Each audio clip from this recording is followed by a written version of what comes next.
Alright, gue mau share sesuatu. Kali ini gue mau bawa satu topik, temanya in hand fatherhood. So that's why gue tahu di sini gue harus ngajak teman gue ini buat berbicara dan membahas topik ini. Jadi perkenalkan saja langsung Ferry Budiman. Halo. Cheers dulu, men. Cheers. Ya. Jadi gue kenal Fedi udah lebih dari 20 tahun kayaknya. Betul sekali. Lama ya? Gue tahu banget Fedi ini dari dulu memang dari dia awal punya anak. Dari awal dia punya anak aja gue ngelihat dia menginspirasi gue banget karena gue lihat sendiri dia turun tangan langsung ngurusin anak-anaknya. Sekarang ada 2 putri ya. Yes, betul. Yang pertama umur berapa? Pertama sekarang sejak ini direkam umurnya 12 tahun. 12 tahun. Dan yang kedua umurnya 8 tahun. Yes. Dan sepanjang journey anak-anaknya itu, gue lihat langsung gimana Fedi turun tangan langsung, ngurusin juga anak-anaknya. So that's why makanya gue yakin banget ini adalah narasumber yang terbaik buat topik ini. Oh, Yes. Boleh perkenalan singkat dulu berarti, Bang? oke. Baik lagi deh. Oh, bukan. Masih ke bawah masa lalu. Baik lagi deh. Kita kalau berdua settingan begini udah langsung bawaannya pengen langsung balik lagi deh. Oke, kalau misalnya sedikit perkenalan gue sih, ya seperti tadi Victor bilang bahwa kita udah berteman cukup lama. Kita tuh ketemu di Universitas Pelita Harapan, Yes. ya, UPH ya, atau singkatan lainnya uang papa habis, literally. Dan di situ sebenarnya kita ada momen sebentar untuk terpisah ya. Kemudian dipertemukan lagi di tempat ini sebenarnya. Nah, mungkin kalau sedikit background, gue itu adalah nama lengkap gue adalah Fedi Bellamy Budiman. Dan gue itu anak kedua dari 3 bersaudara. Anak tengah kan? Sama, sesama anak tengah kita. Mari kita cepet connect ya. Kita Sama-sama anak punya tengah. middle child syndrome. Iya. Tapi kayaknya nggak terlalu di lu. Nggak terlalu ya, soalnya lo kan semua sama gender. Oh iya benar. Kalau gue, kakak gue cewek, adik gue cowok. Oke, mungkin itu lain kali kita bahas topik kita. Betul sekali. Nah, terus kalau ngomongin soal menikah, Victor menikah duluan. Ya, kalau gue menikah di tahun 2012. Dan di tahun yang sama juga kita langsung punya anak, yaitu Karistia. Dan anak kedua gue itu di tahun 2016. Itu berarti usia pernikahan gue itu sekarang udah masuk 13 tahun. 13 tahun ya? 13 tahun. Dan ya dalam 13 tahun itu sih gue ngelihat kita banyak sekali sih di proses luar biasa gitu. Baik secara individu, gue sebagai seorang ayah, sebagai seorang suami, istri gue juga, Nasya, juga sama-sama diproses, dan juga bagaimana hubungan kita kepada anak-anak gitu. Karena kan ketika anak pertama, sebuah pertama nih, jadi bener-bener wah, Everything's new ya? everything's new, karena new season, bener-bener new season banget gitu kan. Sebagai suami istri, udah gitu langsung beranak gitu kan, langsung punya anak pertama, strugglingnya banyak, apalagi gitu ketika masuk season kedua, anak kedua gitu kan, dinamikanya berubah lagi. Jadi memang setiap fase tuh pasti punya tantangan dan dinamikanya sendiri, dimana kita harus adjusting itu banyak sekali, gitu. Ya puji Tuhan, menurut gua kita sangat beruntung, ya, bahwa kita dikelilingi banyak contoh dan juga mentor yang sampai hari ini pun ya kita nggak akan di sini kalau nggak karena campur tangan mereka. Mungkin gue mau memulai pertanyaannya lebih ke arah, sebenarnya apa sih yang mendasari lu untuk memutuskan menjadi in-hand father? Apakah dari awal memang itu udah keputusan yang memang disepakati bareng sama Nasya atau lu yang making decision itu? Iya, tentu kita membuat keputusan itu bersama-sama ya, karena kan dalam rumah tangga kan kita pengen semua itu terjadi kesepakatan. Karena itu memang yang mungkin sedikit mundur sedikit bahwa kita memang memulai seperti yang lo tahu gitu ya. Kita memang memulai pernikahan ini tidak dengan starting ideal. Jadi semua serba cepat, semua serba pack ya. Bayangkan orang kan mempersiapkan pernikahan itu kan ada yang setahun, ada yang 1,5 tahun, bahkan ada yang lebih gitu kan. Ya kita tuh durasinya sangat-sangat singkat sehingga ada hal-hal yang belum istilahnya mungkin belum sempat didiskusikan. Ada keputusan-keputusan yang waktu itu mungkin gue ambil sendiri atau Nasya ambil sendiri, sehingga pas kita udah masuk ke dalam pernikahan, ya sebenarnya puji Tuhannya dalam ketika masuk pernikahan semua udah dalam mindset yang happy, udah sepakat lah gitu. Tapi ya ketika menjalani pernikahan itu sendiri, ya banyak yang belum beres sebenarnya. Nah, memang 2-3 tahun pertama tuh buat kita it's very very struggling. Gua dibentuk banget ya, terutama karena gua itu adalah ya mungkin udah hubungan sama anak kayak tadi mungkin middle child syndrome, anak kedua gitu. Tapi mungkin setiap keluarga beda-beda. Di kasus gue ini, ya orang tua gue ya mungkin lebih banyak dominan sebenarnya. Gue adalah anak orang yang sebenarnya yes man, ya gue kecenderungan menghindari konflik. Nah itu udah menjadi clash pertama nih gitu buat gue sama Nasya. Sementara gue yang nggak mau menghindari konflik, sementara kalau Nasya ya kalau misalnya memang ada sesuatu ya kita hadapin gitu. Harus dibahas, harus disepakati. Nah itu 2 tahun pertama banyak banget clash sana sini, tapi itu membentuk kita untuk jadi lebih baik, terutama bagaimana keputusan tentang anak pertama kita, mengenai karir dinamikanya gitu kan. Nah makanya ketika kita punya anak, memang kita langsung memutuskan, kita sepakat gitu, kita mau membesarkan dia sendiri, gitu. Karena gua tumbuh dengan di rumah ada mbak, dan gua melihat seinget gua gitu ya, adik gua yang ketiga itu, dia itu tumbuh dengan mbak juga gitu, karena bokap gue itu adalah seorang pilot yang memang secara kehadiran sebenarnya apalagi waktu itu ketika bokap gue itu pindah ke satu maskapai yang di base-nya di Korea gitu ya, secara durasi itu 10 hari di Jakarta, 20 hari atau lebih bahkan itu pasti di Korea. Nggak selalu di Korea, tapi kan pasti kan bertugas kan. Dan waktu itu rute bokap tuh Amerika, Eropa, jadi memang banyak sana sinilah gitu. Kemudian jadi memang di rumah sebagian besar memang mau nggak mau keputusan diambil oleh nyokap, gitu. Jadi gua pun bisa dibilang tumbuh besar. Apakah figur ayah itu tidak ada? Enggak juga. Sebenarnya ya sejauh yang gua kenal dengan bokap gua, ya bokap gue itu adalah, ya gue tahu dia adalah pekerja keras, provider for the family. Secara karakter bokap gue itu jenaka, jadi memang nurun deh kayaknya. Nurun ya, agak-agak nggak tahu malu gitu kan. Tapi kalau dia masih ada urat malunya. Gue putus sama sekali. Nah, udah hilang gitu. Biasa kalau anak tuh turunan begitu ya. Iya. Kalau dilihat gitu MRI kayak mungkin orang nyari ini urat malu mana nggak ada gitu. Ya tapi secara father figure sebenarnya mungkin gue bisa bilang gak sepenuhnya hubungan itu terjalin secara dalam gitu, sehingga mungkin deeper conversation, pembicaraan yang mungkin sifatnya terlalu mendalam baru terjadi justru ketika waktu gue mau menikah. Gimana momen itu sebenarnya memang momen semua serba pendek, sehingga ya conversation itu deep itu baru sesaat mau masuk yang pernikahan. Jadi gue punya sejumlah pertanyaan yang sebenarnya tidak terjawab waktu itu selama gua bertumbuh. Nah, waktu momen ngobrol itu terjawab, tapi ya udah gitu, mungkin nggak sepenuhnya dalam, dan kayak di salah satu respon gua kenapa nggak dikasih tahu sih ke kita? Kenapa kita nggak diberitahu gitu? Nah, jadi momen-momen seperti itu tuh akhirnya membentuk keputusan kita juga gitu, bahwa oke, kita pengen membesarkan sendiri karena kita pengen jadi orang yang menyaksikan semua serba pertama.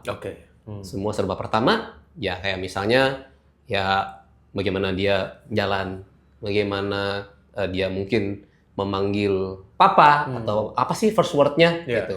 Mungkin kalau ditanya sekarang, gue juga udah lupa first word-nya apa, tapi kita mau menyaksikan itu sendiri. Semua serba pertama di kita gitu, dan kita mau menyaksikan tumbuh kembangnya sendiri, kita semua, kita sebagai orang tua. Karena gini, kita ingat di salah satu parenting session waktu di PCC gitu ya. Ibaratnya tuh anak itu kan di dalam pikiran kan kayak ada box of shelves gitu, ada kotak-kotak lemari. Sekarang yang mau ditaruh di situ apa? Nah, itu pilihan di kita sebenarnya. Jadi kita mau taruh, momen ketika gua jalan disaksikan sama Mbak, atau disaksikan sama Sus. Atau ketika momen gue bisa misalnya potty training, itu dia sama siapa. Nah, itu keputusan di kita sebenarnya sebagai orang tua. Jadi kita secara sadar ya mengambil keputusan, ya udah kita nggak pakai mbak, kita nggak pakai suster. Jadi 2 anak kita itu dari pertama sampai detik ini kita memang nggak pernah ada bantuan helper seperti suster atau mbak gitu ya. Ya, tapi ini bukan untuk discourage untuk mungkin teman-teman yang menyaksikan gitu ya. Nggak apa-apa gitu. Maksudnya kita dulu sempat berpikir waktu pikiran idealis gitu kayak agak judging jadinya gitu ya, kayak lo pakai mbak atau lo pakai ini mungkin males gitu. Tapi pada akhirnya kita melihat bahwa setiap orang punya dinamikanya sendiri. Iya. Di posisi kita bisa melakukan itu. Iya. Dan kita mengambil keputusan itu, dan sampai hari ini kita nggak pernah menyesal gitu. Apakah ada harga yang harus dibayar? Iya banget. Banyak harga yang harus kita bayar. Ya mungkin kalau untuk dijabarkan sekarang terlalu banyak, tapi there's a price to pay for every decision that you make. Ya. Gitu sih. Tapi sebenarnya menarik karena apakah waktu lu making decision itu kan sebenarnya kita in society gitu ya. In society kan biasanya normalnya ayah tuh adalah yang keluar cari uang, sedangkan ibu yang ngurus anak gitu ya, biasanya commonnya gitu. Tapi waktu dari awal lu memang decide berdua sama Nasya turun tangan langsung. Bahkan sebagai ayah. Bahkan sebagai ayah juga mau ngurusin gitu. Iya, betul. Sedangkan kan kita banyak maksudnya kalau di zaman kita lebih dulu gitu ya, lebih dulu waktu kita kecil mungkin nggak lazim gitu kalau seorang ayah ikut gantiin popok gitu. Betul. Macam, gitu. Tapi itu memang, nah itu mungkin menjadi poin yang mungkin orang pikir itu kerjanya sih, kalau misalnya ini sus gantiin atau sayang ini pup gitu. Tapi sebenarnya itu adalah momen yang sebenarnya menjadi natural bonding, bukan natural bonding yang memang harus diusahakan agar ada terjalin, yaitu tadi bonding antara ayah sama anak. Karena gini, anak itu kan ya Tuhan ciptakan perempuan untuk bisa melahirkan. Berarti sebenarnya secara natural bondingnya anak itu udah ada antara anak sama ibu. Terlepas nanti waktu ketika sudah lahir, habis itu ibunya akan merawat atau tidak, itu udah beda cerita. Tapi secara natural ikatan itu sudah ada. Nah, kita ayah itu kan adalah first stranger. Kita adalah orang asing pertama yang dikenal sama anak kita. Nah, jadi ada sesuatu yang harus kita usahakan. Makanya itu juga menjadi keputusan kita. Contoh, jadi sejak umur 0 sampai akhirnya mereka udah memutuskan untuk udah aku bisa mandi sendiri, itu tugasnya diserahkan kepada gue sebagai ayah gitu. Karena itu menjadi natural bonding juga kan. Ketika kita mandiin, dia bisa ngelihat kita, dia mendengar suara kita. Nah itu kan akhirnya menjadi sesuatu yang terekam secara nggak sadar. Akhirnya dia tahu bahwa oh ini papa gitu. Karena mama ya udah ada bondingnya. Belum kalau misalnya memang akhirnya ibunya memutuskan untuk ASI eksklusif gitu kan. Ya puji Tuhan, kalau di kasus gue ini, Nasya itu untuk 2 anak ini 2 tahun full ASI. Jadi kita nggak bener-bener nggak kena dua-duanya ya? Dua-duanya nggak kena susu formula sama sekali. Nah itu juga perjuangan berat. Nah, itu another topik lagi. Nah tapi memang kita sebagai ayah memang kita harus berusaha. Dan menurut gue itu akhirnya ya nggak pernah gue sesali juga gitu. Karena ya itu it creates bonding gitu antara kita sama anak. Memang kita ya istilahnya doing the dirty jobs ya. Ya ketika di rumah kita yang mandiin. Terus misalnya mungkin kalau di rumah masih sesekali lah. Misalnya pas gue lagi nggak di rumah ya mau nggak mau Nasya yang gantiin popok segala macem kan. Tapi kalau udah kita lagi keluar itu kita udah sepakat. Pokoknya pup, pipis itu udah tugas lu, gue maksudnya. Jadi ya udah gitu. Jadi kalau lagi ke mall atau lagi di tempat mana pesta dia pup lah atau ini ya udah gue yang harus. Jadi lu yang bawa. Gue yang bawa dan nggak apa-apa gitu. Mungkin apakah gue pernah mengeluh untuk itu? Gue nggak inget. Tapi karena itu udah kesepakatan, ya udah nggak apa-apa. Gue menjalannya dengan sukacita, nggak apa-apa gitu. It's okay. That is doing the dirty job for the sake of bonding itu terus ada. Gitu sih. Gue inget banget dulu waktu awal-awal Karis juga, awal-awal lu bawa ke kantor gitu ya. Dulu kan awal-awal Karis pernah dibawa ke kantor gitu, masih kecil banget waktu itu gue inget. Di situ Fedi pertama kali ngomong ke gue gitu, dan itu yang menginspirasi gue. Fedi pernah bilang, ya kalau sebagai daddy, ayahnya, papanya tuh harus bisa melakukan semua yang mamanya bisa lakukan selain DBF. Selain direct breastfeeding gitu ya. Jadi yang lain semuanya papanya harus bisa lakukan. Itu buat gue lumayan menginspirasi karena ya gue belum pernah belajar parenting waktu Fedi bawa Karis, dan gue nggak pernah ada ide sama sekali seorang bapak turun tangan nih ngurusin gitu. Nah itu gue pertama dengar dari Fedi. So that's why topik ini makanya harus ajak Fedi. Gitu. Yang sejujurnya gue lupa gue pernah ngomong gitu. Kapan gue ngomong gitu ya? Di mana momennya gue lupa. Tapi ya itu betul, gue sangat setuju. Jadi sebenarnya kan lu bertumbuh waktu dari kecil pun bokap lu adalah pilot. Ya. Jadi siapa role model lu untuk in-hand fatherhood ini sebenarnya? Sebenarnya Oke, sebagai seorang ayah tentu gue tetap menjadikan terlepas dari kehadiran dia yang mungkin secara fisik sangat berjangka ya. Gue tetap menjadikan bokap gue sebagai salah satu role model gue lah gitu. Karena gue bisa, ya gitu yang gue bilang, dia itu seorang pekerja keras, sebagai seorang ayah itu dia juga karakternya jenaka, full of dead jokes gitu kan, dan dia menjadi life of the party lah gitu istilahnya. Ya akhirnya itu sebenarnya banyak sifat-sifatnya yang nurun ke gue gitu. The good ones and the bad ones ada gitu, dan itu butuh years of acknowledging lah untuk milah itu gitu. Jadi gue bisa bilang dia termasuk salah satu figure role model gue. Nah, tapi kalau terkait dengan parenting, sejujurnya role model ini sebenarnya juga mentor gue juga gitu, karena itu menjadi salah satu mereka adalah salah satu orang yang kita pertama kasih tahu juga terkait kondisi kita sebelum kita menikah, dan mereka itu adalah ya sekarang menjadi om dan tante kita, dan juga sekaligus menjadi pastor kita di gereja kita, Pastor Yusur Badudu sama Tante Mara Badudu gitu. Ya kita panggilnya Om Uce sama Tante Mara gitu, karena jadi kan sedikit latar belakang mengenai keluarga istri gua. Jadi ya seperti lo tahu, Nasya itu lahir dari keluarga yang besar. Bokapnya Nasya itu bersembilan. Ya, jadi kalau misalnya kalian pengen lihat Badudu 9, Badudu Family ada di YouTube. Nah, koleksi nyanyi-nyanyinya tuh ya. Nah, silakan lihat, cek aja jualan. Boleh lah sedikit inilah ya. Nah, sekalian. Nah, bokap Nasya itu adalah anak kedua. Yang pertamanya itu adalah sekarang tahun ini sudah masuk umur 71. Nah, bokap Nasya itu ini 2025 ya. 2026 tahun depan itu dia akan berumur 70 tahun. Nah, yang paling kecil aja itu umurnya 50-an lah gitu. Pastor Om Uce itu udah baru awal 50 sih. Tapi ya memang dari sejak Nasya belum menikah, memang dia sama si Tante Mara ini cukup dekat, cukup banyak ya, karena usia lebih muda jadi lebih bisa ngobrol lah gitu ya. Nah, ketika masuk ke dalam fase ini, ya mereka pun memang juga sebenarnya secara pasangan sangat hands on ya dengan anak-anaknya. Mereka juga punya passion yang sangat dalam terkait parenting. Jadi memang salah satu keputusan waktu kita memang berpindah dari gereja kita sebelumnya ke gereja JPCC karena kita butuh makan yang lebih segar, butuh makan yang lebih padat kita sebagai orang tua gitu ya. Jadi itu juga termasuk salah satu yang menjadi pergumulan kita tuh. Waktu itu kita masuk ke fase baru sebagai orang tua di gereja kita yang sebelumnya. Ini melenceng sedikit ya, gue sedikit kasih background ya.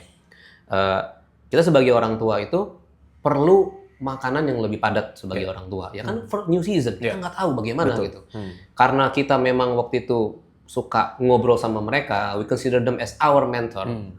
Kita juga ngeliat bahwa di JPCC itu bukan cuma sekedar gereja besar, tapi mereka gereja yang memperhatikan kebutuhan setiap jemaatnya di fase-fase yang spesifik.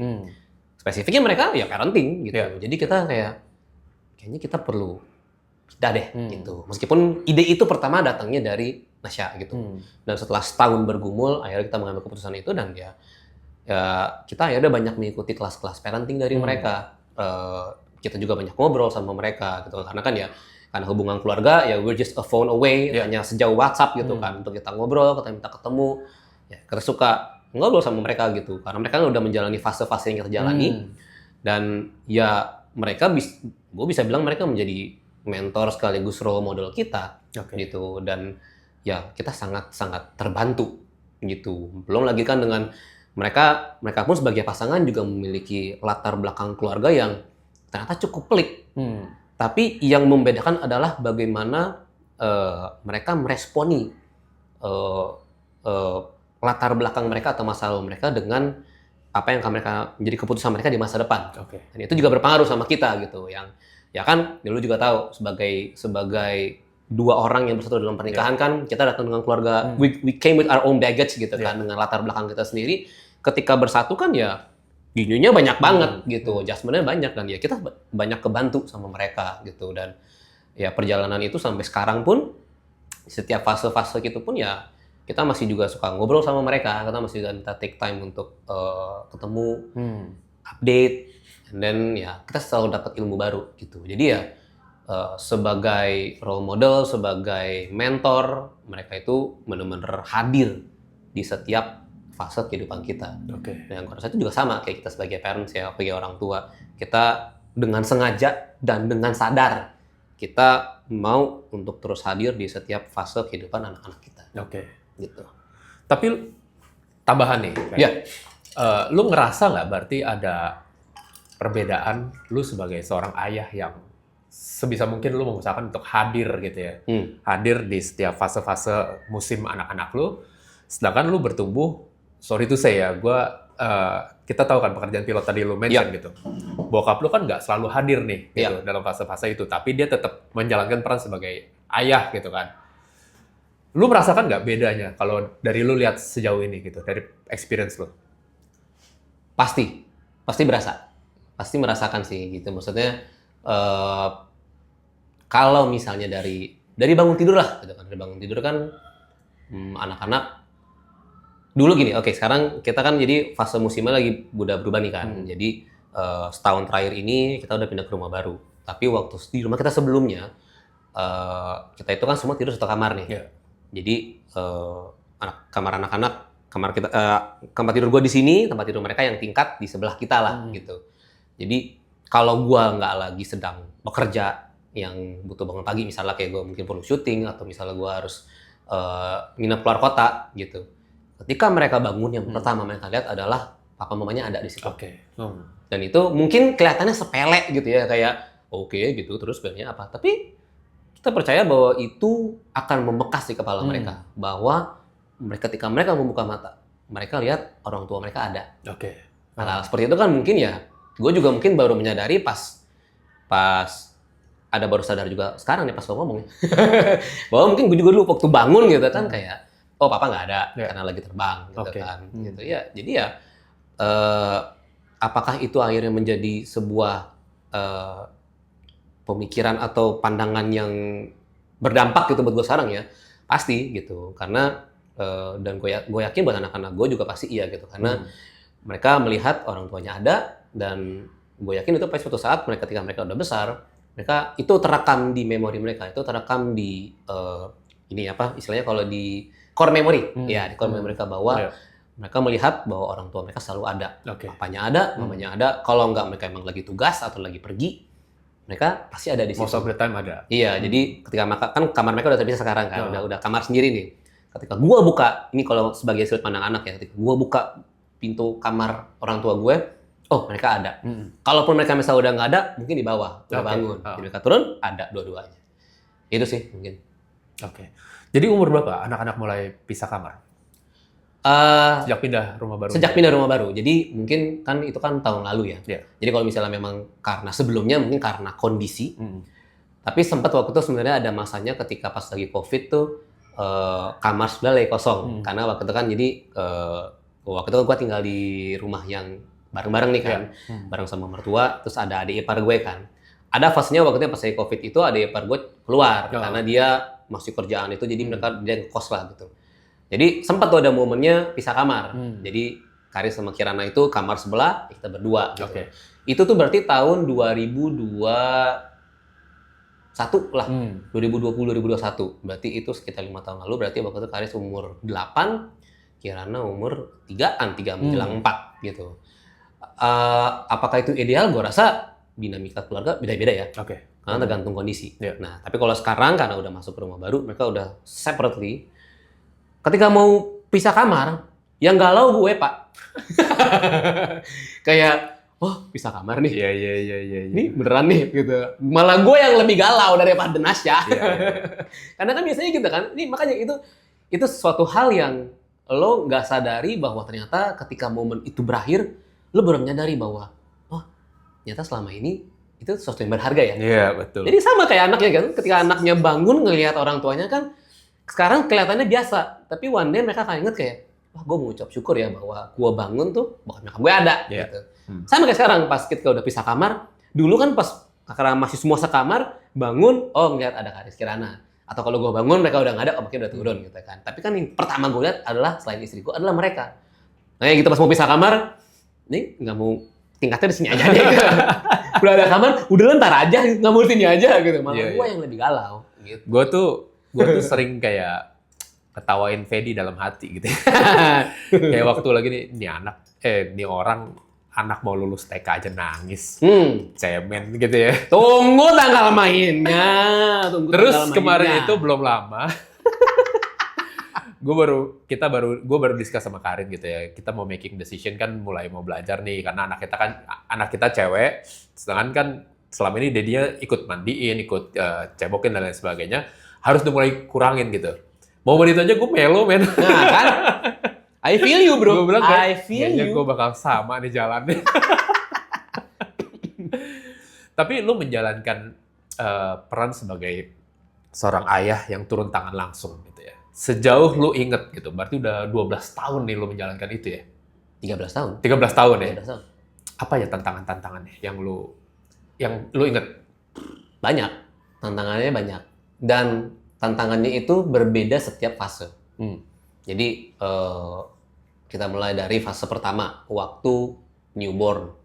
Newborn kan ya, ini anak ini very dependable sama orang tua kan. Dia nggak bisa ngapa-ngapain, dia cuma bisa bangun, nangis, pup atau pis, tidur. Udah, Dan gitu ini doang. anak kecil pertama di keluarga lu juga kan? Berarti lu Betul. juga gak ada experience kayak ngurusin sepupu lah, atau Betul. ngurusin ponakan gitu, enggak kan? Iya, jadi Haris itu adalah cucu pertama di dua keluarga ini. Jadi buat keluarga gua, pun keluarga Nasya, cucu pertama nih buat kedua kakek nenek Iya. nih. Nah, tentu ada excitementnya sendiri mereka kan. Nah, jadi sebenarnya tantangannya itu kalau buat di fase newborn, mungkin lo juga mengalami, tapi di fase gua double menurut gua. Karena pertama sebagai orang tua kita kan completely Iya, blind nih. iya. Ini gimana nih Iya. gitu. Dan kita tahu oh berarti dia nangis berarti oh mungkin lapar mau nyusuin. Iya. Tapi kalau disusuin kok masih nangis terus ya? Kan ada kan those Iya. nights yang kayak Iya. buset deh, apalagi lo stereo kan, Iya. satu bunyi, satu kelap, ini bunyi Iya, lagi dua. nih gitu kan ya, nggak kebayang ini kembar soalnya kan ya. Gue nggak kebayang sih, makanya gue nggak bisa menyamakan pengalaman gue, tantangan gue sama lu. Begitu juga sebaliknya, karena kita beda gitu kan, completely different gitu. Nah, tapi jangan lupa ada tantangan eksternal juga, yang tadi gue bilang, Nah. ngomongin excitement kan. Iya. Mungkin opa oma yang satu nih, ya dari pihak Nasya, karena kita serumah, jadi mungkin nggak apa-apa gitu, nggak terlalu banyak lah gitu. Tapi sebenarnya ketika kita memutuskan untuk tinggal di satu rumah sama orang tua mertua, sebenarnya ada satu keputusan dari mereka juga nih, ini mundur sedikit, bahwa meskipun mereka selalu bilang, meskipun kita satu rumah, tapi kita bendera masing-masing.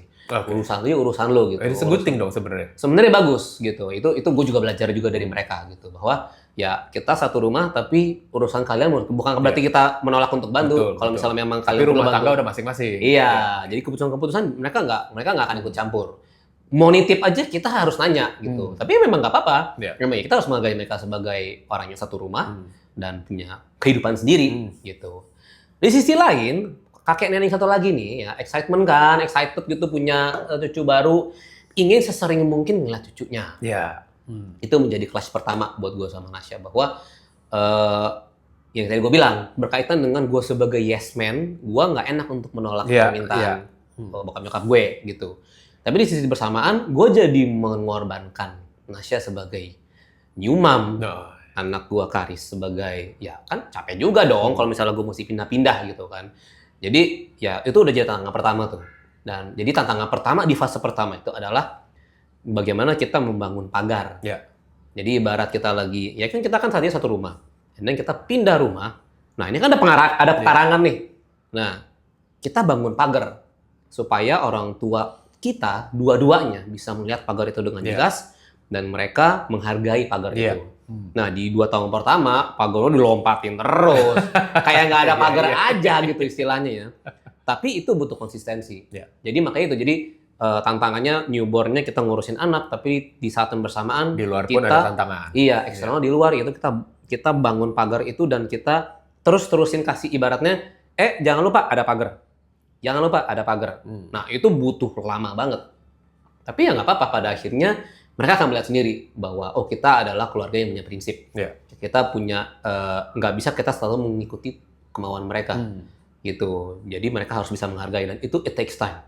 Nah, udah tambah besar gitu. Kalau tambah besar kan akhirnya kan anaknya udah mulai banyak tahu, udah mulai bisa ini dan itu. Nah, itu juga ya kita butuh tantangan lagi tuh kan. Nah, salah satu sebenarnya alasan kenapa kita juga megang anak kita sendiri adalah kita mau menjadi tempat pertama mereka memperoleh informasi atau sesuatu. Oke. Nah, itu juga penting tuh. Ya, itu nanti akan ada pembahasan lagi tuh mengenai keputusan sekolah, Iya, keputusan iya. bagaimana kita membesarkan mereka. Karena ya sama lah mungkin kayak kita bagaimana menempatkan firman Tuhan gitu ya. Kita harus menempatkan dasar yang tepat dulu nih. Ya tentu kita sebagai orang percaya dasar kita adalah firman Tuhan Iya. gitu kan.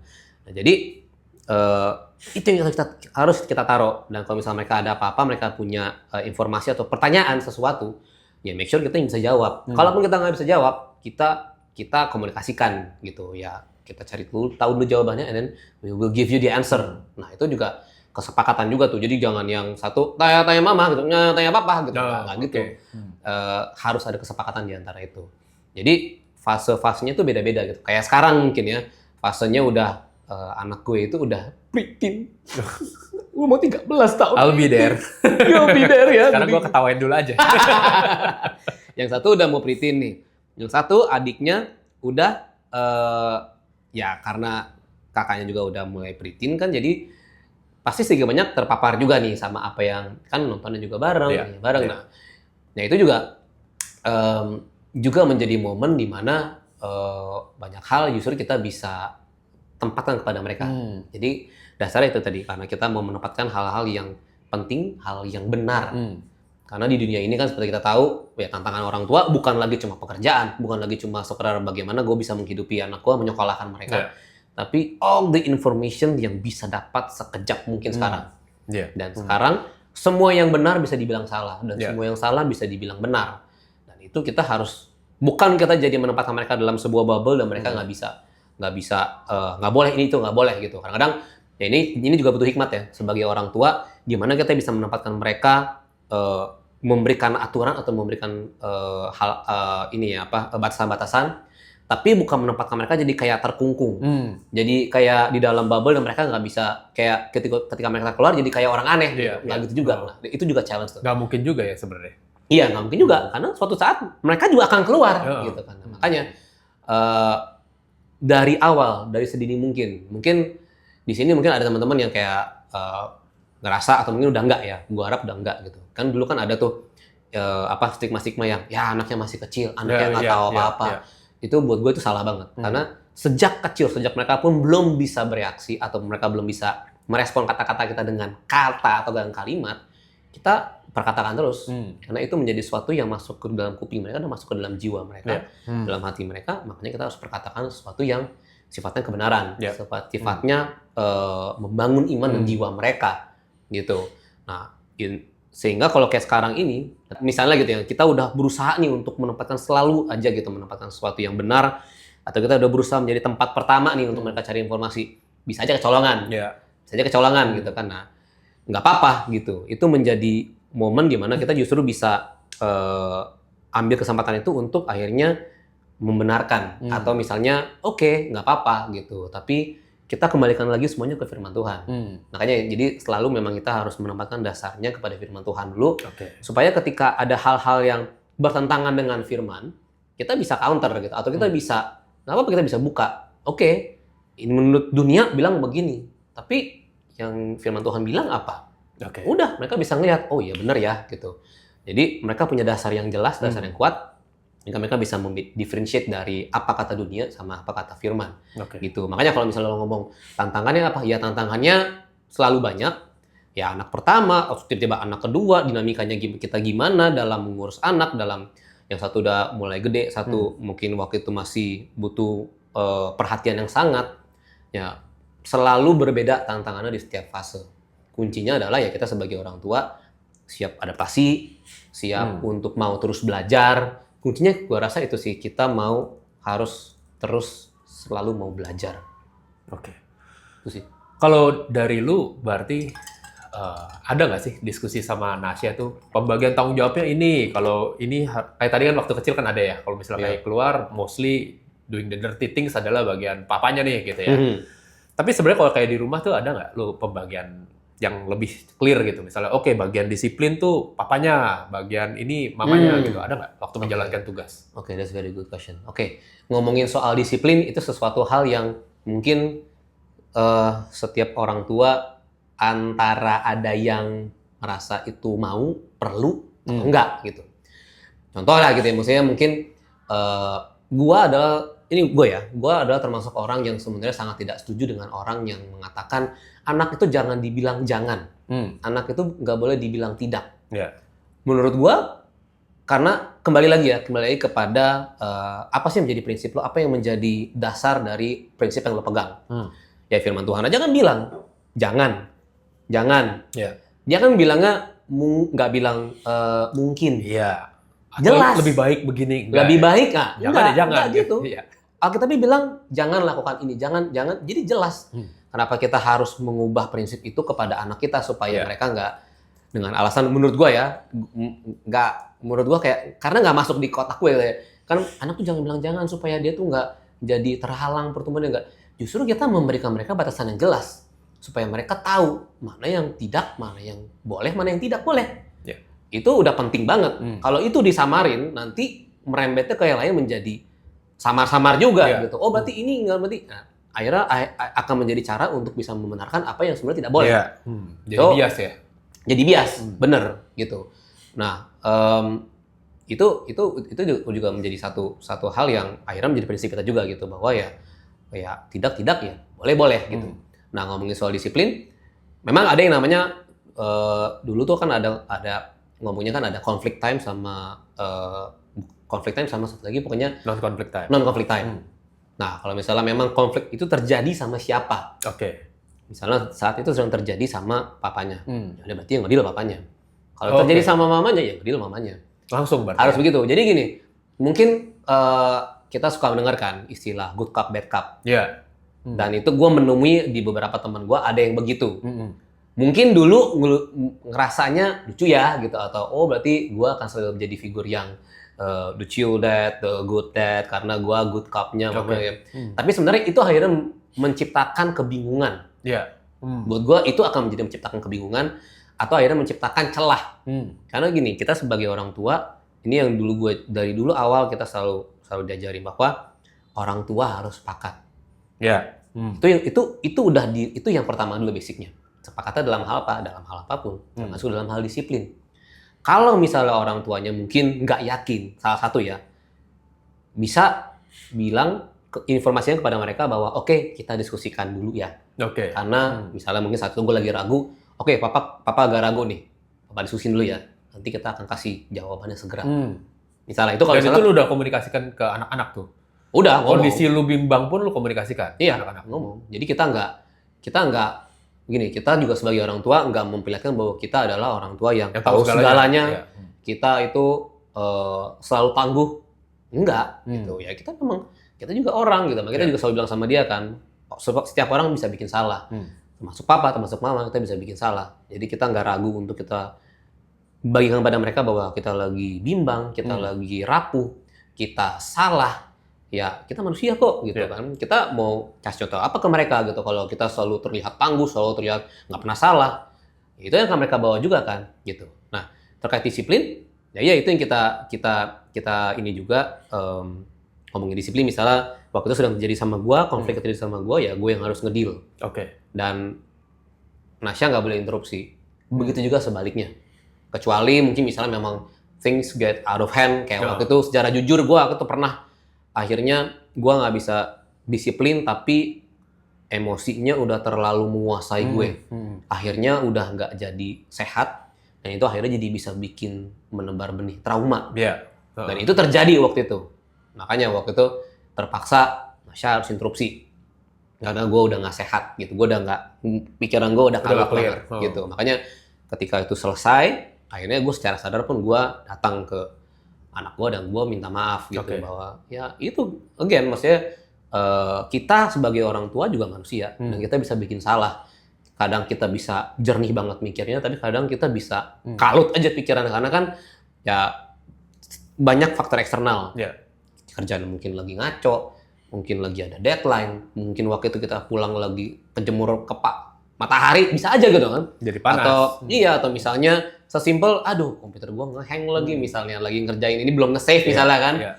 Banyak faktornya gitu. Tapi ya kejernihan kepala ini itu keputusan kita sebenarnya. Nah, akhirnya ya itu bisa aja gitu. Bisa flip aja gitu. Bisa aja ke switch gitu, ke trigger gitu kan. Itu bisa terjadi gitu. Tapi ya kembali lagi ketika kita melakukan kesalahan, kita harus menunjukkan kepada mereka bahwa kita bisa bikin salah, kita minta maaf sama mereka. Even juga pas saat disiplin gitu. Disiplin pun kita juga harus tegas. Kalau memang kita udah punya satu aturan yang kita kasih tahu ke mereka dan secara mereka sadar atau nggak sadar mereka langgar, ya ada konsekuensi, ada disiplin yang kita lakukan. Tapi kita nggak cuma sekedar memberi disiplin yang akhirnya ini cuma sekedar hukuman biasa aja gitu, atau ya kan biasa kayak di film Amerika, go to your room gitu kan, atau you're not eating tonight misalnya kayak gitu kan. Nggak gitu juga gitu. Kita kasih tahu kita disiplin, ya konsekuensinya apa, dan mereka harus belajar untuk terima. Ya kalau dulu mungkin masih anak-anak masih kecil, ya kan ada masanya tuh yang ya kita pakai sekarang udah nggak pasti karena udah besar mereka. Ada yang namanya face to wall. Face to wall itu kan jadinya dia mungkin lagi marah, lagi nangis, ya udah face to wall, mau nggak mau. Dia suka nggak suka karena gitu kan biasanya berdiri sambil begini, sambil duduk, sambil jongkok, nggak kita berdiriin diri. Nah kita di situ kita harus jadi waras. Kita harus benar-benar emotionless banget, benar-benar harus diem. Kita nggak bisa ikut terpancing karena mereka pasti kan akan gitu, atau mungkin sambil nendang-nendang lah atau apa gitu ya. Dia harus tenang dulu. Jadi anak-anak ini mungkin nanti akan mengalami fase itu. Sudah mulai. Sudah mulai. Nah dia harus tenang dulu karena dia juga harus belajar gitu ya, bahwa dia nggak bisa emosinya yang menguasai dia gitu ya. Itu terjadi tuh sama anak-anak dua-duanya gitu. Ya, makanya face to wall. Dan kita tunggu sampai mereka benar-benar tenang.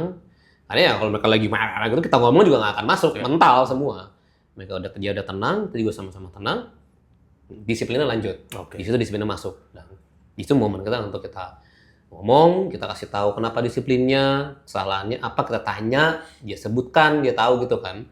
Ya, tapi ditutup dengan ya disiplin ini adalah bentuk karena kita peduli, karena kita sayang. Banyak orang mungkin hanya menempatkan disiplin itu sebagai hukuman. Disiplin adalah hukuman. That's it, gitu. Akhirnya nggak ada emosi atau koneksi yang nggak ada koneksinya, gitu. Kenapa disiplin? Kenapa gue dihukum? Nah, itu kan kita sebagai orang tua harus bisa menjelaskan, harus kasih tahu nih kenapa, gitu. Nah, itu di akhir dari disiplin itu kita kasih tahu bahwa pada dasarnya ya disiplin itu adalah bentuk sayang, bukan karena kita nggak sayang. Nah, itu mungkin beberapa konsep yang buat orang mungkin kayak, aduh disiplin kenapa sih harus anak lah gitu. Justru mereka harus belajar menempatkan disiplin sejak dini. Ibaratnya kalau misalnya kita nggak kasih tahu mereka lampu merah itu nggak boleh dilewatin, nanti ketika mereka besar mereka akan lewatin. Lah nggak apa-apa kok, lu nggak ada mobil yang lewat, suatu saat akan ketabrak. Nah, tinggal pilihannya gitu. Sekarang mereka mau tahu nggak bahwa dari pertama, oh lampu merah artinya berhenti, gua berhenti. Gue ada baca buku juga, dia bilang persis sih, mungkin sejalan sama yang lu bilang gitu. Dia bilang every discipline is the opportunity to disciple. Jadi setiap kali kita mendisiplin anak adalah kesempatan kita untuk memuridkan anak ini untuk tahu gitu, mengikuti aturan yang benar gitu ya. Tapi kalau berarti seperti itu, lu menjalankan peran sebagai parents itu, Nasya dan lu sama-sama bisa ngeblend nih, sama-sama menjalankan peran yang sama gitu ya. Ada nggak pembagian yang clear, ini bapak nih yang harus lakukan, ini baru ibu gitu? Oke. Kalau since kalian dua-duanya juga kerja, menjalankan peran yang kurang lebih hampir sama kan berarti ya? Iya. Mungkin latar belakang gue sama Nasya itu kan memang kita kan sama-sama art based ini ya, people ya gitu ya. Dia multimedia, gue juga ya kita kan sama kan, desain kan, gitu kan. Dan secara memang itu menjadi dinamika yang berbeda lagi, yang ngomong dinamika kerjaan, bagaimana ngatur waktunya. Kalau secara tugas di rumah sebenarnya gini, intinya tuh kalau di rumah itu ya kita urus bersama-sama. Kalau kita ngomongin ini ya, bagaimana beresin rumah, ngomongin disiplin juga udah jelas, ngomong aturannya gitu kan, disiplin bagaimana. Satu hal mungkin yang agak lebih spesifik adalah ketika anak-anak kita waktu itu masih kecil ya, masih lebih kecil dari sekarang gitu. Bagian waktu sebelum tidur, storytelling itu udah menjadi bagian gue. Itu lu menikmati itu kan? Kita menikmati gitu. Apalagi waktu anak masih lebih kecil, seneng banget gitu. Sebenarnya itu menjadi satu momen yang gue juga yakin itu pasti menjadi core memory mereka. Gitu. Sampai sekarang, secara spesifik tugas gue setiap malam adalah ngolesin kutus-kutus. Putus tahu ya. Kalau nggak tahu berarti lo mungkin belum orang tua. Belum jadi parents. Putus dan pijit. Wah, mantap kali nih. Padahal yang suka dipijit siapa? Saya. Tapi saya yang harus jadi tukang pijitnya anak-anak saya. Dan itu mereka selalu nagih, nikmatin gitu. Sementara sejujur kadang-kadang gue kayak, aduh gue harus kasih kutu-kutu ya gitu kayak halus. Tapi ya dipikir-pikir, udahlah nggak apa-apa gitu. One day mereka nggak akan minta itu. Fase lah ya. Iya gitu, mereka akan selesai dengan permintaan itu. Jadi sekarang mau mereka masih minta, ya udah nikmatin gitu. Mungkin gue nggak tahu sebenarnya apa sih kadang-kadang gue juga suka mikir gitu. Kenapa ya gue kadang suka agak malas gitu kalau untuk ngasih kutu-kutu. Sebenarnya kan ya abis lo ini pijit kan lo bisa cuci tangan sebenarnya. Nggak tahu gitu, tapi ya kalau gue selalu pikir ya udah nikmatin aja gitu. Apalagi sekarang kan mereka kan lagi tidur bareng lagi di sekamar, meskipun beda tempat tidur. Kirana tuh malah ini apa customer yang minta lebih. Oke. Udah gue pijit lagi, minta lagi. Nggak nge-tips lagi ya? Nggak pakai tips lagi, bener. Yo gitu, minta udah selesai. Habis itu mereka mungkin lebih ke Kirana. Biasanya dia akan minta temenin sampai dia ketiduran. Oh, oke. Dan gue nggak bisa kabur. Kenapa? Dia pegang tangan gue. Ketika gue ngerasa dia udah mulai kendor-kendor dikit, pas gue mau tarik, dipegang lagi. Ya udah deh, gue tunggu deh. Yang kadang-kadang gue jadi ikut ketiduran juga gitu. Oh, ya. Tapi kadang-kadang gue suka kayak, aduh papa mesti ada yang mesti dikerjain nih gitu. Tapi kayak kalau gue pikir lagi, ya udahlah enjoy the moment gitu. Itu satu hal yang nikmati. Nah, gue di fase itu banget lagi. Iya, oke. Jadi paham maksud gue ya. Nah, tapi nggak apa-apa, maksudnya that's the moment that you will cherish forever gitu. Dan gue yakin itu masuk ke core memory mereka juga gitu. Jadi ya ada hal-hal yang memang secara fungsi, secara momen gitu ya, itu menjadi tidak tergantikan gitu. Nah, tugas kita sebagai bapak ya, itu hal-hal yang tidak tergantikan sama mereka gitu. Gua rasa lo pasti paham banget, karena kan anak-anaknya cewek kan, sama kayak gue dulu cewek gitu. Itu akan menjadi standar mereka gitu. Sadar atau enggak, diucapkan atau tidak, kita itu, bapak itu akan menjadi standar mereka ketika mereka nanti akan memilih pasangan mereka. Oh, lo orang yang prioritasin keluarga nggak? Oh, lo akan selalu ada nggak nih buat anak-anak gue nanti? Lo kayak gimana menghadapi gue saat gue sedang collapse atau mungkin gue sedang ruin gitu? Lo seperti bapak gue nggak gitu? Apakah lo memprovide seperti bapak gue? Itu akan menjadi benchmark mereka gitu. So make sure kita menempatkan benchmark yang tepat dan tinggi buat mereka. Karena ya dong, kita kan sebagai bapak pengen anak-anak kita nanti ketemu pasangan yang lebih baik dari kita. Betul. Why not? Lebih bagus justru kan. Makanya gue nge-gym coy. Betul. Ntar lagi gue mau bikin tato di sini. You break her heart, I break your leg. Gitu. Jadi tiap kali datang gitu, read this loud and clear. Ya. Tapi ya gitu, maksudnya sebagai seorang bapak, kalau kembali lagi pertanyaan lo, apakah ada tugas-tugas yang spesifik? Mungkin itu salah satunya. Tapi hal-hal lainnya, sadar atau enggak, kelihatan atau enggak, tersebut atau enggak, mungkin itu salah satunya. Itu menjadi satu hal yang intinya adalah kehadiran kita itu sebagai seorang bapak buat anak-anak kita, we set the bar. Dan kita sadar atau tidak, itu kita menjadi tidak tergantikan buat mereka. Gitu. Orang sekarang aja, jujur ya kadang-kadang Kirana di momen-momen manjanya dia, di umur sekarang nih masih gendongin ke atas. Kayak lu udah gede men, lu bisa ke atas sendiri. Kan gitu. lu crossfit coy. Betul, itulah alasannya kenapa masih crossfit. Ya terus misalnya kakinya luka, minta tolong mandiin, kayak gitu kayak, ya kadang kayak udah besar lah, udah bisa sebenarnya lukanya tahan-tahan dikit aja lah gitu. Tapi ya tetap nyari. Ya udah tetap nyari. Nah itu di situ kita bisa sadar bahwa kita tidak tergantikan buat mereka. Jadi disitulah momen-momen seperti itu yang kita harus sadar, kita hadir. Tapi hadirnya karena kita udah menempatkan benih itu bertahun-tahun sebelumnya. Jadi nggak overnight. Oke. Gitu.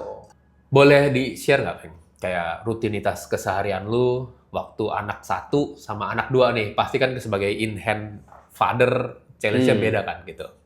Kita ikut campur dalam ngurusin anak. Waktu anak 1 pasti udah kalang kabut tuh. Anak 2 lagi gitu. Ya. Rutinitas lu gimana tuh? Daily rutinnya lu? Rutinitas kita pasti berubah waktu anak 1 sama anak 2 ya. Jadi mungkin sedikit background lagi bahwa waktu gue punya Kak Istia itu, kita masih dalam satu bisnis yang sama ya. Sebenarnya Nggak dari awal sih. Jadi waktu Karis sudah mulai agak besar, terus kita dipertemukan kepada sebuah bisnis yang sama, kita kerja bareng. Tapi memang waktu lahir anak kedua, waktu Kirana, itu kita memang udah secara sadar kita melihat dinamika kita bahwa oke, kalau kita memang masih mau pegang semua sendiri, ya berarti ada hal-hal yang harus kita korbankan atau kita ganti dinamikanya gitu. Makanya waktu itu pas waktu Kirana lahir 2016, 2017 akhirnya gue memutuskan untuk freelance. Nah, apakah ketika mengambil keputusan itu apakah berat? Sebenarnya berat, iya, karena kita lagi-lagi keluar dari zona nyaman kita. Sebenarnya itu udah dimention di tahun 2016, di setahun sebelumnya, bahwa ya kalau misalnya memang kita mau pegang sendiri, berarti memang harus ada adjustment cukup banyak, gitu. Plus juga waktu itu kan mungkin kerjaan-kerjaan gue sebenarnya banyak yang gue bisa handle sendiri, banyak yang masih gue bisa cari sendiri, gitu. Jadi kenapa mesti bertahan di situ terus, gitu kan? Nah, atau sebenarnya waktu itu juga sebenarnya ke-mention tuh, ya udah kalau misalnya memang kamu masih memutuskan untuk masih ke situ, berarti kita harus cari mbak. Berarti kita mungkin harus kali ini kita mungkin mesti punya mbak yang bisa bantu urusin rumah. Mungkin nggak pegang anak-anak, tapi ya yang nggak pegang lah. Paling nggak, iya, karena kan ngomongin rumah kan berarti nggak cuma ngurus anak doang kan, tapi ngurusin rumah, berarti nyiapin makanan dan segala macem.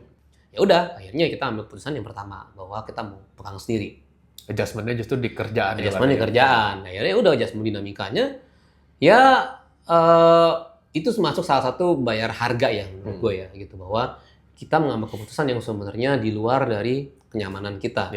Mungkin kenyamanan secara materi, ya of course kita jadi nggak seperti orang-orang yang seperti bulanan, yang setiap bulanan pasti ada karena dia karyawan mungkin gitu ya, dia punya fixed income. Bahwa kita sementara waktu itu kan ya Nasya juga jadi guru gitu kan, ada fixed income dari dia gitu. Tapi kan dari pihak gue kan ya gue harus aktif nyari. Jadi strugglingnya juga ada gitu, dinamika di situ juga ada gitu. Jadi kesehariannya pun juga jadi berubah gitu. Jadi memang ada secara sadar ya, mungkin karena waktu itu anak-anak masih lebih kecil, ya ada momen-momen rutin lah. Misalnya bangun pagi, mandiin dulu, habis itu mungkin sarapan bareng, terus belum lagi waktu itu misalnya waktu itu pas mungkin ini masuk ke fase Kirana masih bayi ya gitu. Bayi itu kan berarti kan ada momen tidur siangnya tidur lebih banyak kan. Jadi ya tidur sama siapa, kadang tidur sama gue, kadang tidur sama Nasya gitu kan. Nah, itu berarti jadi menyesuaikan lagi dinamikanya gitu kan. Sementara kan nggak mungkin anak ketidur, Karisnya Kirana tidur, Karis belum tidur. Udah beda tuh ya. Udah beda gitu. Karis tidurnya mungkin cuma tidur siang doang gitu kan. Jadi tidur cuma sekali. Ntar Kirana waktu tidur lebih banyak. Jadi ya itu juga jadi bukan struggling, jadi penyesuaian lagi. Nah, terus ke sekarang mungkin udah lebih enak karena mereka udah yang lebih besar, tidurnya udah nggak sering itu, ya udah lebih mandiri. Jadi adjustmentnya beda lagi. Nah, makanya gue bilang setiap fase itu pasti punya satu penyesuaian yang berbeda-beda gitu. Anaknya lebih kecil, anaknya udah mulai agak besar, anaknya sekarang udah mau masuk preteen gitu kan. Dinamikanya tuh selalu berubah sebenarnya di fase gue gitu, di kehidupan gue gitu. Tapi again pada akhirnya kita semua melihat kepada kesepakatan. Kesepakatan kita sebagai orang tua gitu ya. Karena di kesepakatan kita itu anak-anak akan memperoleh namanya kepastian dan keamanan. Jadi perubahan pasti terjadi, penyesuaian pasti terjadi. Tapi ketika mereka melihat orang tuanya sepakat, semua keputusan yang kita ambil, mereka pasti akan mendapatkan keamanan dan kepastian. Gitu. Karena kadang-kadang ada orang tua yang mungkin misalnya ngambil keputusan ini, tapi nanti di tengah pembicaraan mungkin ada something, ya sebenarnya sih papa nggak setuju, atau sebenarnya sih mama nggak mau nih. Nah, itu kan buat anak kan jadi kayak, jadi di mana kalian kesepakatannya, di mana kalian bersama-sama? Kok kemarin kita ambil ini, terus tiba-tiba kamu bilang enggak, kamu bilang nggak setuju. Nah, jadi kembali lagi kuncinya kepada kesepakatan. Karena di kesepakatan itu mereka akan mendapatkan keamanan dan juga kepastian. Gitu. Berarti bisa dilihat dari kalian berdua, waktu diskusi untuk mengambil kesepakatan tuh put priority-nya itu justru on family dan ke anak-anak kelihatannya ya. Betul. Bahkan sampai mengambil keputusan melepas pekerjaan untuk ambil freelance itu kan karena decision untuk prioritasin keluarga. Betul. Ada nggak selama perjalanan sejauh ini gitu ya, momen-momen yang lo inget yang rewarding buat lo dari turun tangan langsung nih dan prioritasin ke anak-anak gitu, yang which is kan gua rasa mungkin zaman sekarang mungkin mulai banyak gitu ya, yang mulai turun tangan orang tua yang mau mulai ngurusin anak sendiri gitu. Bisa nggak sharing gitu, yang beberapa reward yang lu udah rasakan atau the beauty of in-hand fatherhood yang lu boleh rasakan? Yes, banyak hal-hal kecil ya yang terjadi di beberapa momen-momen yang nggak diduga lah gitu. Kayak misalnya, contoh gue pernah kayak simpel aja sebenarnya, kayak tiba-tiba dapat note gitu kan, note kayak kertas yang sobek-sobekan gitu, terus tulisannya secara spesifik gue sebenarnya ada di handphone sih, tapi gue rekam waktu itu. Papa flip gitu kan, flip and open gitu kan, terus buka tulisannya apa tulisannya? Pokoknya I love you to the moon and back. Gitu kan kayak gimana gitu kan, kayak momen-momen itu kan itu terjadi di beberapa hal-hal kecil lah sebenarnya gitu kan. Atau ya itu misalnya waktu mereka seeking for protection atau seeking for power gitu ya. Kayak waktu itu misalnya waktu lagi DB gitu kan. Ketika mau ambil darah tuh Karis selalu minta tangan gue gitu kan, kayak nggak padahal ada nyokapnya situ kan, udah Nasya, tapi dia kan selalu cari tangan gue. Mungkin kan tangan gue lebih besar jadi digenggamnya lebih gitu kan. Ya itu kan juga momen-momen kecil yang kalau kita nggak menjadi orang yang familiar buat dia nggak akan nyari. Itu kan every little decisions yang kita lakukan sehari-hari dan itu bertahun-tahun yang lalu yang kita tuainya sekarang gitu. Mungkin kalau misalnya ngomong kejadian yang cukup besar gitu ya, momen ketika mereka ada momen graduation lah gitu. Kayak contoh Kirna waktu itu graduation dari TK, atau yang recently ini Karis graduation dari SD. Itu gue nggak bisa nahan air mata, kayak banjir. Karena gue flashback gitu semua, bahwa gila ya gue bisa nyaksin dia ada di atas panggung itu. Maksudnya mungkin gue dulu sebenarnya termasuk orang-orang yang kayak lebay banget sih anak TK. Gue di situ men sekarang. Nggak kan? Tapi kayaknya lebay banget. Tunggu tanggal mainnya ya.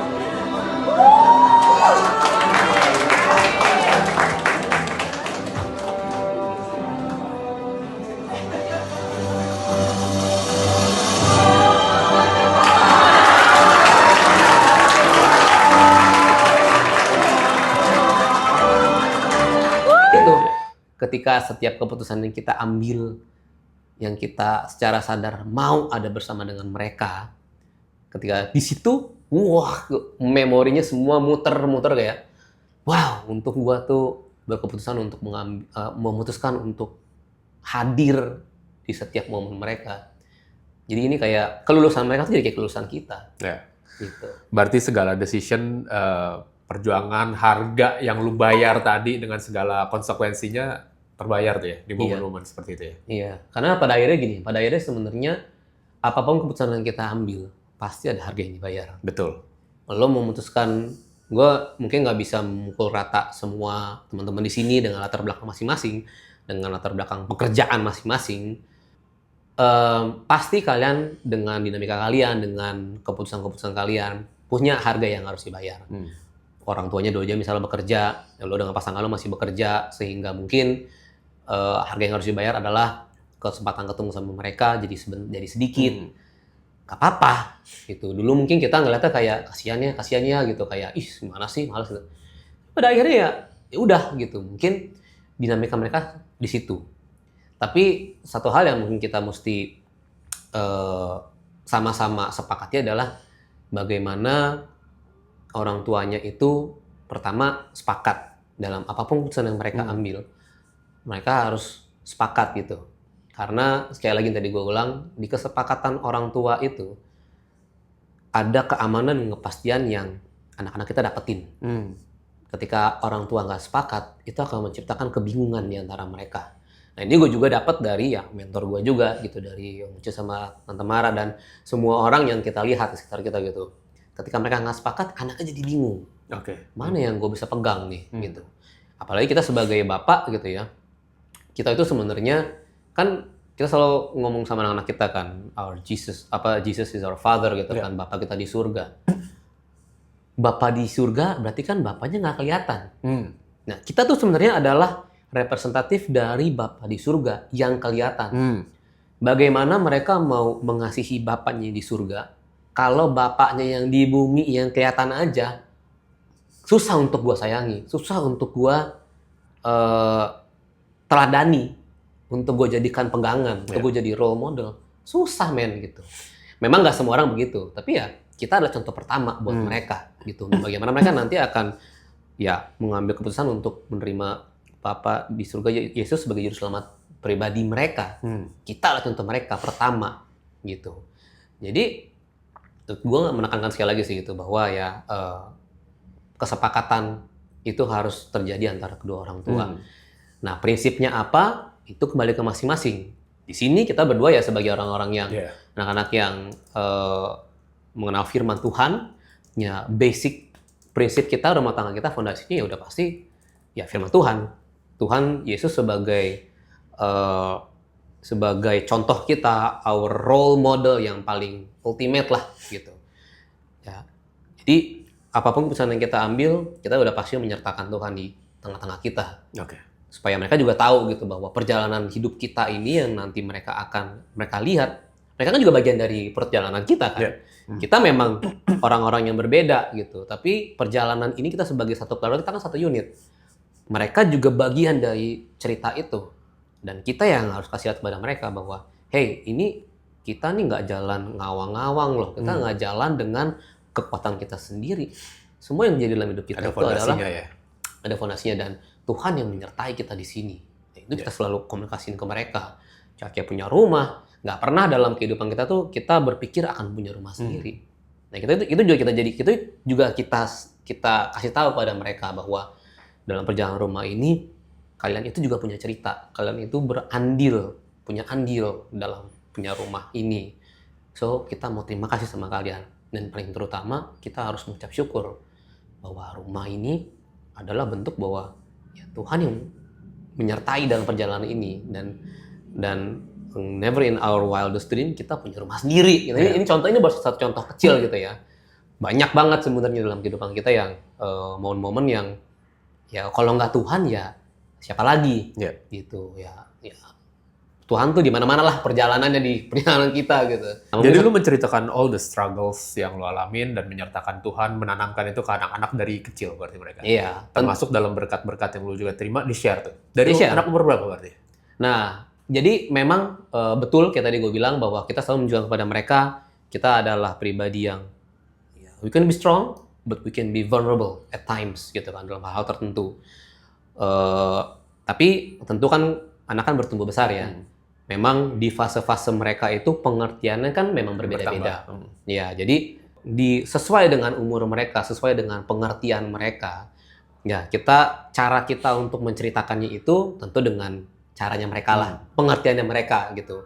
Ya, tapi seiring mereka tambah besar kan, ya udah kita akan semakin lebih sering lagi untuk menceritakan struggle kita. Kita lagi di mana nih posisinya? Karena kan kita mau melibatkan mereka sebagai tim. Ya, kita kan satu family ini, kita satu tim gitu kan. Jadi tentu dengan perkembangan usia mereka, cara kita untuk menceritakan atau cara kita untuk share bagaimana perjalanan hidup kita ya sesuai dengan kapasitas mereka, dengan fase mereka. Oke, leads to my last question. Wow, udah last aja ya. What kind of father do you hope your daughters remember? Wow. Simple sih. Sebagai seorang ayah yang hadir dalam setiap momen mereka sih. Dinamikanya seperti apa, ya kembali lagi, gue nggak bisa menyamaratakan dinamika gue, bahkan dengan lu.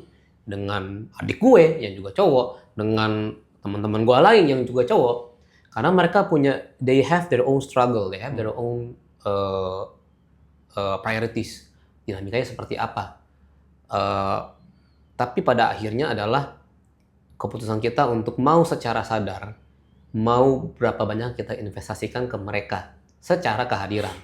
Mungkin banyak orang yang bilang, ya udah, gue bekerja, gue provide, dan nanti gue menciptakan, gue memberikan warisan yang sebesar-besarnya untuk mereka.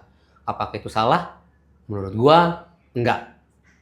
Kembali kepada prinsip apa yang menjadi prinsip dari keluarga itu, dan apa yang ingin lo tempatkan ke pikiran mereka atau yang kepada memori mereka gitu. Karena ini ya kembali kepada prinsip gue dan Nasya gitu.